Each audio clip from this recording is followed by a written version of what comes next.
Hello everyone, friends and family in Michigan, Wisconsin, Kentucky, Texas, Ohio. Maybe I'm missing a few other places. Wanted to update you again. So I'm still home, haven't been called back. I'm able to work.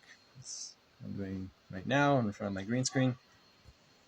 I wanted to talk about those calling for a ceasefire. And because the ground invasion has started and death toll in Gaza is rising, so a lot of really simple-minded, gullible people are just counting the deaths and saying, oh, it's rising over here, so they must be the good guys. No, we need to end this. I want to read something that Hillary Clinton said. She said just, when did she say it? 2 days ago, looks like. And she said, people who are calling for a ceasefire now don't understand Hamas. It would be such a gift to Hamas because they would spend whatever time that there was a ceasefire in effect rebuilding their armaments to be able to fend off an eventual assault by the Israelis. And I want to say, to read you something that a Hamas official said, one of the leading officials there. He was the former deputy foreign minister of the Hamas government. His name is Ghazi Hamad. He's just saying this openly. They're not hiding it. They're not like the Nazis in the 30s and 40s in Germany. They're not hiding what they believe. He said, the attack on October 7th was just the first time. There will be a second time. There will be a third and a fourth because we have the determination, resolve, and the capabilities to fight. Will we have to pay a price? Yes, and we are ready to pay it. We are called a nation of martyrs and are proud to sacrifice martyrs. Israel is a country that has no place on our land. We must remove that country because it constitutes a security, military, and political catastrophe to the Arab and Islamic nations and must be finished. We are not ashamed to say this with full force. We must teach Israel a lesson. We will do this again and again. Therefore, nobody should blame us for the things we do on October 7th, October 10th, October 1 million. Everything we do is justified.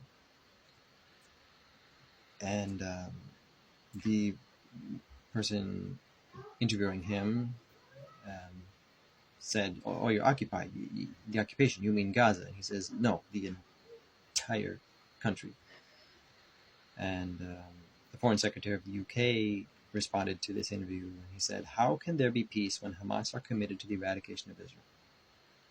This is an official from Hamas committed to repeat the atrocities from October 7th again and again. Okay. All right, this is nothing new.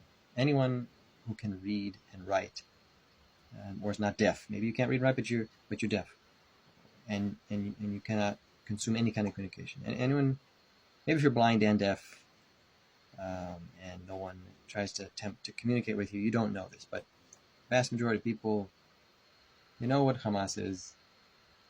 It's just it's radical Islamic jihadist organization. I had a video about this. They want the entire destruction of the state of Israel. So anyone calling for just a ceasefire, that's it. They're just saying ceasefire, ceasefire. There are two options. They're ignorant, they're dumb. Maybe they don't know there are hostages. Maybe they don't exactly know who Hamas is or what they did on October 7th. So they're saying ceasefire. And okay, they're just dumb, useful idiots. I don't know. The other option, if you're calling for a ceasefire, is you are pro-Hamas. You're pro-jihadi. Maybe it doesn't matter if you're a Marxist or a Muslim. Maybe you just hate the Jews for some reason. Those are the only two options. You're an idiot, or you're an anti-Semite who hates Jews and hates Israel, probably hates America too. Those are the two options for people calling for a ceasefire. What is the minimum legitimate call?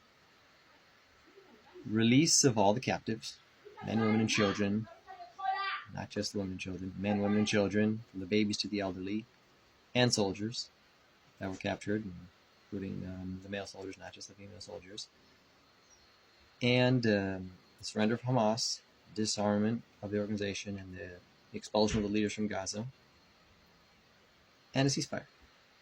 You could say that. Maybe that's a lot to say. So maybe the very minimum someone can say, who just has a few seconds, release all the captives, Hamas surrenders, ceasefire. That's legitimate. Release all the captives, Hamas surrenders, ceasefire. That you can say. If all you're saying is ceasefire, because you see that Israel is advancing and slowly destroying Hamas, and a lot more people are dying in Gaza, you're just a fool, or you're pro-Hamas. So if you want to call for a ceasefire, and I don't know, and then say this: release all the captives, Hamas surrender, ceasefire. That's legitimate.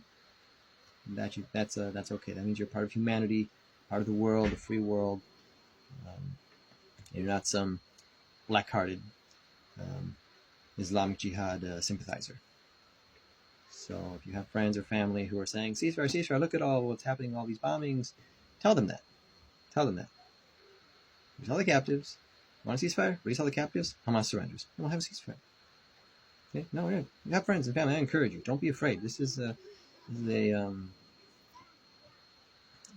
an information battle as well. If you don't like, where it's proper to have these discussions, if it's brought up, just don't be bullied into silence. Don't be afraid to confront people with their jihadi sympathizing. Make them feel uncomfortable, right? And they need to do some soul searching if they consider themselves Americans and they like America. Why do you love people that hate America? Why do you hate her allies? Once again, release all the captives, Hamas surrenders, ceasefire, in that order. Love you guys. I'll update you again soon, and be in touch.